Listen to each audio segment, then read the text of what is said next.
Friends and my dear students, good morning all of you. आज का topic है विश्व भूगोल। और विश्व भूगोल को इंग्लिश में बोलते हैं वर्ड जियोग्राफी। वर्ड जियोग्राफी का सामान्य सा अर्थ क्या होता है? तो geography is a field of science devoted to the study of the lands, features, inhabitants and phenomena of the earth and planets। और दूसरे शब्दों में कहें तो ज्योग्राफी को क्या कहेंगे?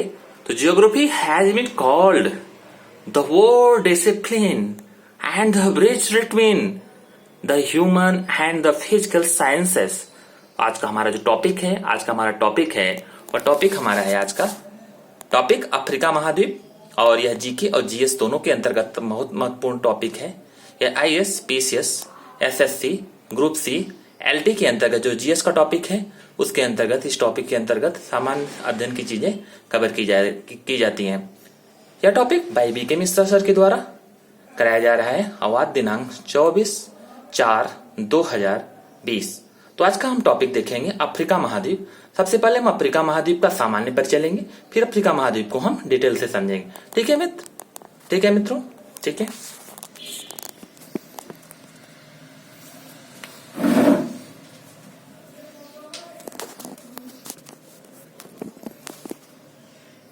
तो टॉपिक हमारा है अफ्रीका।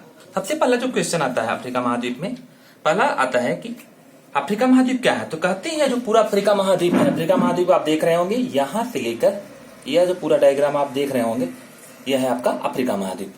ठीक है, तो हम इस अफ्रीका महाद्वीप के अंतर्गत क्या क्या देखेंगे? सबसे पहला है कि क्षेत्रफल के आधार पर यह एशिया के बाद विश्व का दूसरा सबसे बड़ा महाद्वीप है। तो यदि आपसे प्रश्न पूछा जाए कि क्षेत्रफल के आधार पर विश्व का सबसे बड़ा महाद्वीप कौन है, तो वह है एशिया महाद्वीप। उसके बाद दूसरे नंबर पर कौन सा है? अफ्रीका महाद्वीप। तो आज हम उस महाद्वीप को पढ़ेंगे जो कि क्षेत्रफल के आधार पर दूसरा सबसे बड़ा महाद्वीप है। उस महाद्वीप का नाम है अफ्रीका। अब कहते हैं अफ्रीका जो है, जो जिब्राल्टर जल संधि द्वारा, अफ्रीका किस जल संधि के द्वारा यूरोप से पृथक होता है या अलग होता है? तो हमें यहाँ पर देख लेना है यूरोप आपका कहाँ है। अफ्रीका के जो ऊपर का पोर्शन है, इधर का पोर्शन जो है यहाँ पर हमारा है यूरोप। ऊपर के पोर्शन में यूरोप का कहते हैं। और यह हमारा किस संधि के द्वारा अलग होता है? इसको बोलते हैं जिब्राल्टर जल संधि। ठीक है, यूरोप पृथक होता तथा पूर्व में हिंद महासागर। अब आप यहाँ पर देख लेंगे अफ्रीका के पूर्व में कौन सा है। जब हम मैप देखते हैं तो मैप का जो इधर का पोर्शन होता है, या साउथ या वेस्ट, या साउथ वेस्ट, नॉर्थ और ईस्ट, इस तरह से डायरेक्शन हम देखते हैं। तो जैसे यहाँ पर कहा जा रहा है इसके पूर्व में, किसके पूर्व में? अफ्रीका महाद्वीप के पूर्व में हिंद महासागर आपको दिख रहा होगा। यहाँ पर है हमारा हिंद महासागर। अफ्रीका के पूर्व में हिंद महासागर, पश्चिम में अटलांटिक महासागर। पश्चिम में अटलांटिक, जब पूर्व ये है तो पश्चिम में क्या है? यह है आपका अटलांटिक महासागर। पश्चिम में अटलांटिक महासागर है। ठीक है, अफ्रीका एकमात्र महाद्वीप है जिससे होकर 3 रेखाएं, विषुवत रेखा, कर्कवृत्त और मकर वृत्त गुजरते हैं। अफ्रीका से कितनी रेखाएं गुजरती हैं? 3 रेखाएं गुजरती हैं। तीनों रेखाएं कहां कहां पर है? एक आपकी यहाँ पर रेखाएं पड़ जाएगी, एक यहाँ पर पड़ेगी और एक आपकी यहाँ पर पड़ेगी। ठीक है, तो इन तीनों रेखाओं को हम देख लेंगे। ठीक है, तो जो 0 डिग्री होता है उसको विषुवत रेखा कहते हैं। 0 डिग्री को क्या कहते हैं? विषुवत रेखा कहते हैं। और 0 डिग्री की जो ऊपर 23.5 डिग्री है, 23.5 डिग्री, वो हमारा कर्कवृत्त है। और उसके नीचे का जो पोर्शन है वो हमारा है मकर वृत्त है। तो अफ्रीका एकमात्र महाद्वीप है जिससे होकर विषुवत वृत्त, कर्कवृत्त और मकर वृत्त गुजरता है। विक्टोरिया झील अफ्रीका की सबसे बड़ी झील है। अफ्रीका में आप जाएंगे तो यहाँ पर एक झील है, उसका नाम है विक्टोरिया झील। ठीक है, तो अफ्रीका में कौन सी झील बहती है? विक्टोरिया झील है, यहाँ की सबसे बड़ी झील है। हम आपको फिजिकल मैप दिखाएंगे तो वहां पर आपको समझाएंगे। जिससे होकर विषुवत रेखा, विक्टोरिया झील अफ्रीका की सबसे बड़ी झील है और इससे होकर विषुवत रेखा गुजरती है। विषुवत रेखा इसके बीचों बीच है। और जो 0 डिग्री से है आपकी, यहाँ पर देखिए यह है आपकी जो विषुवत रेखा है, यह पोर्शन, यह विषुवत रेखा का पोर्शन है, यह हमारा है 0 डिग्री। तो 0 डिग्री से होकर यह गुजरती है। ठीक है, विश्व की सबसे लंबी नदी नील, विश्व की सबसे लंबी नदी कौन सी है? नील है नदी है, विक्टोरिया झील से निकलती है और यह भूमध्य सागर में गिरती है। तो कहां से निकलती है? विक्टोरिया झील से निकलती है और यह भूमध्य सागर से गुजरती है। विक्टोरिया झील आपका कहां पर है? यहाँ पर है। विक्टोरिया झील से होती है, भूमध्य सागर में गुजरती है, गिरती है। ठीक है, यहाँ पर है। फिर आता है क्वेश्चन अफ्रीका में, ठीक है, कहते हैं अब थोड़ा सा सामान्य अध्ययन देख लेते हैं अफ्रीका के बारे में। अफ्रीका जो महाद्वीप है क्षेत्रफल के आधार पर यह एशिया के बाद विश्व का सबसे बड़ा महाद्वीप है, यह कंफर्म है। यह एकमात्र महाद्वीप है जिससे होकर विषुवत वृत्त, कर्क वृत्त और मकर वृत्त गुजरते हैं। तीनों वृत्त, ऊपर की जो लाइन है यह कर्क वृत्त है, बीच की लाइन विषुवत रेखा है और नीचे की जो है लाइन वह मकर वृत्त है। यह महाद्वीप जिब्राल्टर जल संधि द्वारा भूमध्य सागर से, भूमध्य सागर कहां पर है, यहाँ पर भूमध्य सागर है आपका, तो यहाँ पर किस संधि के द्वारा है, या जिब्राल्टर जल संधि, जिब्राल्टर आपका यहाँ पर है यह, और भूमध्य सागर आपका है, तो जिब्राल्टर जल संधि के द्वारा भूमध्य सागर से यह अलग होती है। आगे देखिए, जिब्राल्टर जल संधि, भूमध्य सागर, स्वेज नहर, लाल सागर और अरब सागर द्वारा यूरेशिया से अलग होती है। तो क्या क्या इसको अलग करने वाली चीजें हम उनको देख लेंगे। सबसे पहला है आपका जिब्राल्टर जल संधि, इससे आपका अफ्रीका अलग होता है। दूसरा है आपका भूमध्य सागर, इससे आपका अफ्रीका अलग होता है। तीसरा आपका है लाल सागर, लाल सागर भी आप देख रहे हैं यहाँ पर है, लाल सागर से भी अलग होता है। चौथा आपका है अरब सागर, अरब सागर भी आप देख रहे हैं, अदन की खाड़ी, इधर का जो सागर है यहाँ पर है अरब सागर। इन सब द्वारा यह यूरेशिया से अलग होती है। यूरेशिया का मतलब यूरोप और एशिया से अलग होने वाला पार्ट। आगे देखते हैं, ठीक है। अफ्रीका की भूमि मेज की तरह ऊंची और पहाड़ी है। मेज जैसे आपने देखा होगा, मेज का आपने पोर्शन देखा होगा, मेज की तरह ऊंची और पहाड़ी है। और अफ्रीका का एक मात्र मोड़दार पर्वत एटलस है। एटलस पर्वत है, वह कहां पर है, उत्तर पश्चिम में है। एटलस कहां पर है, उत्तर पश्चिम। तो आपका यह पोर्शन हो गया उत्तर और यह हो गया पश्चिम, तो इसके बीच में हमारा क्या है, एटलस पर्वत है, और जिसका विस्तार यूरोप तक है। तो एटलस पर्वत कहां पर है, अफ्रीका में है, और इसका विस्तार कहां तक है, यूरोप है। अफ्रीका की पूर्वी उच्च भूमि का उत्तरी भाग इथोपिया और दक्षिणी भाग ड्रैगन्सबर्ग पर्वत है, ठीक है। इथोपिया और ड्रैगन्सबर्ग पर्वत है, इसको भी हम देख लेते हैं। अफ्रीका के दो सबसे ऊंचे पर्वत हैं, एक का नाम है किलिमंजारो और केन्या, इन्हीं दोनों के मध्य स्थित है, ठीक है। ये दोनों ज्वालामुखी पर्वत है। कौन कौन से, किलिमंजारो और ड्रैगन्सबर्ग पर्वत, ये दोनों ज्वालामुखी पर्वत है, अर्थात ज्वालामुखी के माध्यम से इनका निर्माण हुआ है। पूर्वी उच्च भूमि में ही एक लंबी दरार रिफ्ट वैली है जो मलावी झील से प्रारंभ होकर तथा उत्तर में लाल सागर को पार करते हुए मृत सागर कहां पर, एशिया तक पहुंचती है, ठीक है। आगे देखते हैं कुछ और प्रश्न, ठीक है। अब करते हैं यहाँ पर, ठीक है, अफ्रीका के संदर्भ में कुछ फैक्चुअल जानकारी कर लेते हैं। अफ्रीका में कौन कौन सी जनजातियां हो जाती हैं। अफ्रीका में बुशमैन को कालाहारी कहा जाता है। पिग्मी कांगो बेसिन में रहती है। कांगो आपका कहां पर है, या देखिए कांगो गणराज्य है, यहाँ पर पिग्मी जनजाति पाई जाती है। बद्दू सहारा मरुस्थल में पाया जाता है। अफ्रीका में सहारा मरुस्थल है, अफ्रीका में जो सहारा मरुस्थल है वहां पर पाया जाता है, ठीक है। और मिलने वाली प्रमुख आदिम जनजातियां हैं। इसके बाद करते हैं, विश्व का सर्वाधिक गर्म स्थल अल जजीरिया, लीबिया अफ्रीका में स्थित है। लीबिया कहां पर है, लीबिया यहाँ पर है, जहां पर गद्दाफी पहले हुआ करते थे, बाद में मारे गए। लीबिया यहाँ पर है, अल्जीरिया यहाँ पर है, मिस्र आपका यहाँ पर। विश्व के हम देशों को भी देख लेते हैं, विश्व के प्रमुख देश कौन कौन से हैं, वो यहाँ पर देखिए आपके पास। विश्व प्रमुख देश देख लेते हैं, उनकी कैपिटल भी देख लेते हैं। अल्जीरिया प्रमुख देश है यहाँ पर, अल्जीरिया आपका हो गया। दूसरा मोरक्को हो गया, मोरक्को। लीबिया की कैपिटल है आपकी त्रिपोली को देख लिया आपने। मिस्र की कैपिटल है आपकी काहिरा। या जो प्रमुख कैपिटल है इनको आपको याद कर लेना है। मोरक्को की कैपिटल है रबात है। अल्जीरिया की कैपिटल है अल्जीरियस, ठीक है, यहाँ पर आपकी अल्जीरियस, तो इसको आप याद कर लेंगे। इसके बाद आपका आता है सूडान प्रमुख देश है, इसको आप मैप में देखते रहिए कहां पर है। सूडान की कैपिटल है खार्तूम। इरिट्रिया की कैपिटल है अस्मारा। जिबूती, इथोपिया, ये सब भी देश को आप जान लेंगे। सोमालिया लुटेरों का देश है। अफ्रीका का एक ऐसा देश जो लुटेरों का देश है, यह सोमालिया देश है।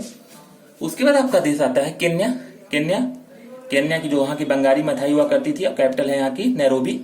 इसके बाद तंजानिया की कैपिटल है डोडोमा। बुरुंडी छोटा सा देश है, इसकी कैपिटल है रवांडा। और जिस विक्टोरिया झील की बात की जा रही थी वो विक्टोरिया झील यहाँ पर है। आगे के देखते हैं, आगे के प्रश्नों को देखते हैं। आगे के प्रश्नों में देखिए, मलावी आपको एक देश मिलेगा। इसके बाद जिम्बाब्वे बहुत ही फेमस देश है, जहाँ के क्रिकेट टीम हुआ करती थी, ठीक है, जिम्बाब्वे देख लेंगे। दूसरा है हमारा मोजाम्बिक को देख लेंगे, ठीक है। दक्षिण अफ्रीका या प्रमुख देश है, नामीबिया को देख लेंगे, अंगोला देख लेंगे, जाम्बिया देखेंगे, ऐसा प्रमुख देश है अफ्रीका के, साओ टोमो प्रिंसेप, और आप देखिए लाइबेरिया, सिएरा लियोन, गिनी बिसाओ, ठीक है, आइवरी कोस्ट, ठीक है, और मारितानिया, पश्चिमी सहारा, तारा मरुस्थल, यह जो पूरा है यह पूरा अफ्रीका के प्रमुख देश हैं। अब अफ्रीका के प्रमुख देश कौन कौन से हैं यह सबको हमने आपको मैप में दर्शा दिया। अब हम आपको और बताएंगे अफ्रीका में क्या क्या प्रमुख चीजें हैं। कहते हैं अफ्रीका की कांगो नदी विषुवत रेखा को और लिम्पोपो नदी मकर रेखा को 2 बार काटती है। यहाँ पर ध्यान से देखिए, अफ्रीका की कौन सी नदी है? कांगो नदी। कांगो गणराज्य के पास है, या विषुवत कांगो कहां पर है? आपका यहां पर है, यह है। तो कहते हैं अफ्रीका की जो विषुवत नदी है यह है विषुवत, अफ्रीका की कांगो नदी विषुवत रेखा को, विषुवत रेखा जो मतलब अफ्रीका महाद्वीप के बीचों बीच जा रही है, उस रेखा को, और लिम्पोपो नदी मकर रेखा को 2 बार काटती है। तो विषुवत रेखा आपकी कहां से गुजरेगी? यहाँ पर कांगो या जो 0 वाला डिग्री है आपका, यह यहाँ से गुजरेगी, यह पोर्शन। और जो मकर रेखा आपकी है 23.5 डिग्री, यह आप देखिए आपकी मकर रेखा यह है जो ये जा रही है। इसको क्या करते हैं? तो 2 अलग अलग रेखाओं को क्या क्या चीजें डिवाइड कर रही हैं। तो अफ्रीका की कांगो नदी विषुवत रेखा को और लिम्पोपो नदी मकर रेखा को 2 बार काटती है। तो 2 बार काटने वाली नदियां कौन है? एक तो कांगो नदी हो गई आपकी, और दूसरी लिम्पोपो नदी। लिम्पोपो कहां पर है? लिम्पोपो का मतलब ल का मतलब लो पोर्शन पे कौन सी नदी है? लिम्पोपो। यदि लिम्पोपो और आपको 2 नदियों के बीच यदि आपको प्रॉब्लम हो तो आप ऐसे लिम्पोपो मतलब लो को मतलब कौन सी रेखा है? ऊपर कर्क रेखा, बीच में विषुवत रेखा और नीचे मकर रेखा।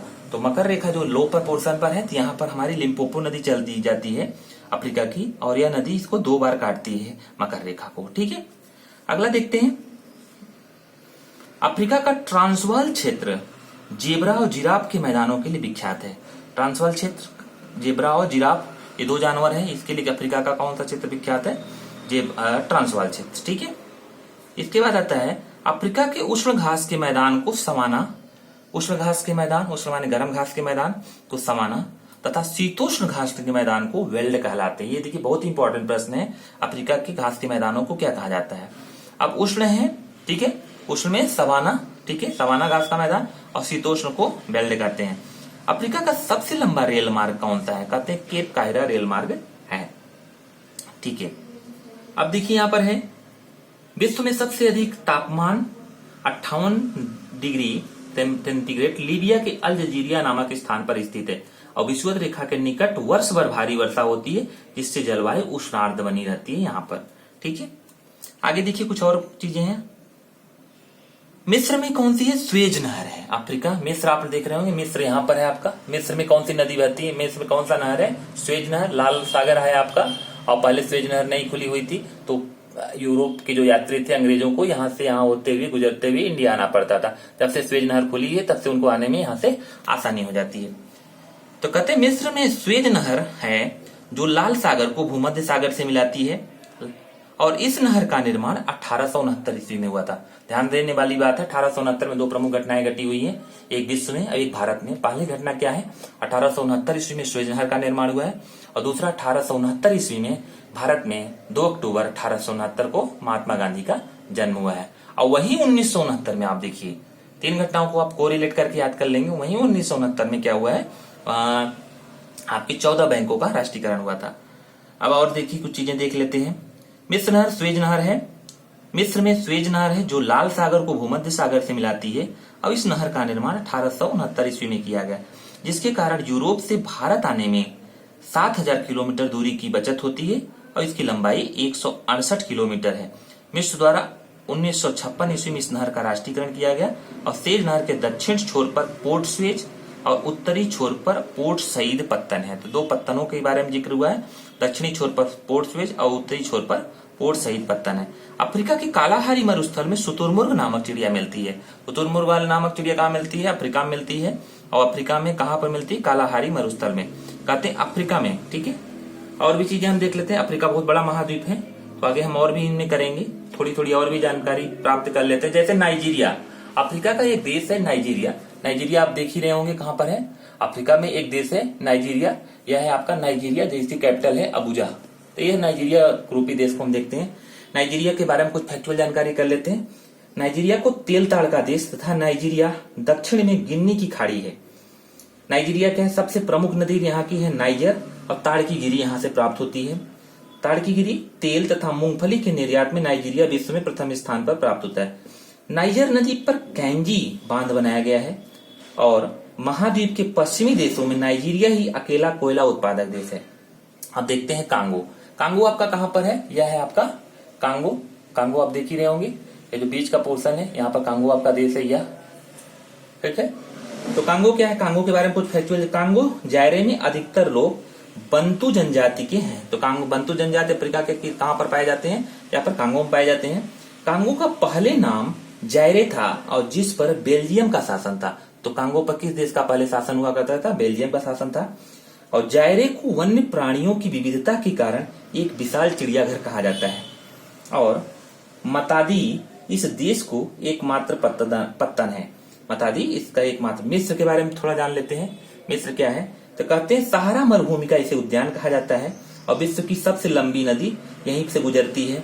मिस्र की कुल भूमि के मात्र 3% भाग पर खेती होती है और मिस्र के किसानों को फेल्लाह कहा जाता है। और काहिरा ब्रैकेट में अल कैरो इस देश की राजधानी है। अब देख लेते हैं रेड सी पर, यहाँ पर जो लाल सागर है आपका, लाल सागर पर कौन कौन से देश बसे हुए हैं? तो कहते हैं मिस एजी, यहाँ पर कौन कौन से हैं? मिस्र है, सहारा है, सूडान है, ठीक है। मिस्र, सूडान, एरिट्रिया और जी से आपका जिबूती। यह 4 देश आपके यहाँ पर है लाल सागर पर, सीमा पर। आगे देखते हैं, एक आता है हमें आता है क्वेश्चन, ठीक है। आसवान बांध। आसवान बांध नील नदी का सबसे ऊंचा बांध है। यहाँ पर है आपका आसवान बांध है, यहाँ पर मिस्र के पास है। यहाँ पर है नील नदी का सबसे ऊंचा बांध आसवान बांध है, इसको आप देख लेंगे। भूमध्य सागर पर कौन कौन से देश हैं? तो यहाँ पर भूमध्य सागर पर, या जो आपका भूमध्य सागर है यहाँ पर कौन कौन से देश है? तो यहाँ से आप लेते जाएंगे, ऐसे याद करेंगे भूमध्य सागर पर, ठीक है। तो भूमध्य सागर पर पहला देश है मोरक्को, दूसरा है अल्जीरिया, तीसरा है ट्यूनीशिया, तीसरा है लीबिया और 5वां है इजिप्ट। इसको आप कोड से याद कर सकते हैं, मैटली। M Morocco, A Algeria, T मैटली, T से आपका होगा ट्यूनीशिया, L से हो गया लीबिया और E से हो गया इजिप्ट। तो 5 देश आपके यहाँ पर पड़ जाते हैं। अब कहते हैं हार्न ऑफ अफ्रीका के अंतर्गत कितने देश आते हैं? तो हार्न ऑफ अफ्रीका के अंतर्गत Somalia, Djibouti, Somalia, Eritrea, Ethiopia, Somalia और जिबूती, ये 3 देश आते हैं हार्न ऑफ अफ्रीका के अंतर्गत, ठीक है। अब आते हैं भूमध्य रेखा पर स्थित अफ्रीका महाद्वीप के जो 6 देश स्थित हैं वो कौन कौन से हैं? Gabon, Congo, Uganda, Rwanda, Kenya तथा सोमालिया, ठीक है। ठीक है, आज का वीडियो आपको कैसा लगा? आप इसे लाइक करें, सब्सक्राइब करें और अपने फ्रेंड्स के बीच में इसे शेयर करें, जिससे कि वीडियो बनाने वाले का उत्साहवर्धन होता है। तो इसके लिए आपने अपना कीमती समय इसको देखने के लिए निकाला, इसके लिए आप सभी का तहे दिल से धन्यवाद।